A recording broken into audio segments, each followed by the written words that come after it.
Good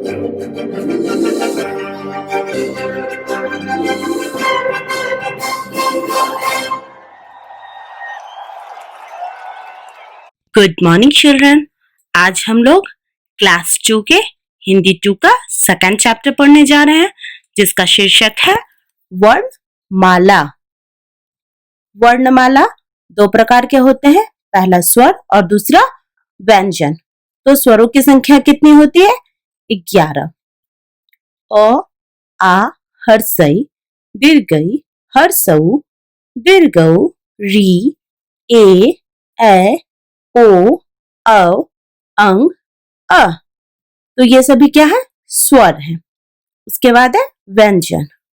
क, ख, ग, घ, अंग, च, छ, ज, झ, य, ट, ठ, ड, ढ, न, त, थ, द, ध, न, प, फ, ब, भ, म, य, र, ल, व, तालव्य श, मूर्धन्य श, दंत श, ह, अक्ष, त्र, ज्ञ और श्र। तो ये सभी व्यंजन है। तो हमें इन सभी स्वर और व्यंजनों को याद रखना है। ये जो 11 स्वर है, इनकी मात्राएं हैं। इन सभी मात्राओं को हमें आगे के चैप्टर में पढ़ना है, उनसे शब्द बनाने हैं और बहुत सारी चीजें इसके बारे में पढ़ना है। व्यंजन, ये सभी व्यंजन है। इन सभी व्यंजनों में स्वर जुड़ा हुआ होता है, अर्थात व्यंजन जैसे कि क, जब हम क बोलते हैं तो उसमें अ जो है उच्चारण होता है, क, क, अ। तो इस प्रकार इन सभी चीजों को हम लोग बाद के अध्याय में पढ़ेंगे।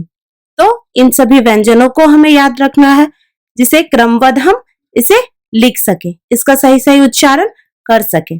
तो इन सभी स्वरों और व्यंजनों के द्वारा ही शब्द बनते हैं, इनके मेल से शब्द बनते हैं। जैसे हम लोग आगे के अध्याय में पढ़ेंगे 2 अक्षर वाले शब्द, 3 अक्षर वाले शब्द।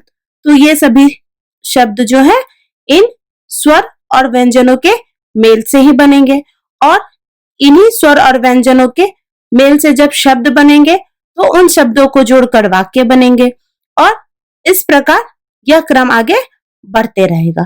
तो स्वर और व्यंजन किसी भी अध्याय के लिए बहुत आवश्यक है, क्योंकि इसके मेल के बिना कुछ भी संभव नहीं है। तो वर्णमाला के इन स्वर और व्यंजनों को याद रखना बहुत ही आवश्यक है। इनके क्रमबद्ध याद रखने से, इन स्वरों की मात्राओं को याद रखने से हम उसे सही ढंग से पढ़ सकेंगे, लिख सकेंगे, और उनके सही उच्चारण से हमें जो है पढ़ने में बहुत सारी सुविधाएं होंगी।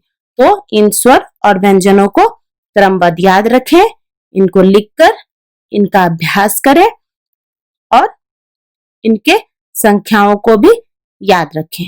तो वर्णमाला के इस अध्याय को पढ़ना ही बहुत ही आवश्यक है। इससे ही आगे के अध्यायों को हम पढ़ सकते हैं, जैसा कि मैं आप लोगों को दिखा रही हूँ। जैसा कि अ की मात्रा, इसी प्रकार सभी स्वरों की अलग अलग मात्राएं आगे दी गई हैं और उनको हम लोग पढ़ेंगे। व्यंजन, इन व्यंजनों के बारे में भी आगे के अध्याय में दिया गया है, जैसा कि हम लोग आगे के अध्याय में देख सकते हैं।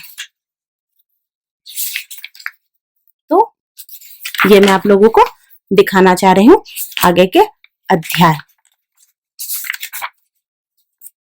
ये देखिए, आगे के सभी अध्याय में इन्हीं से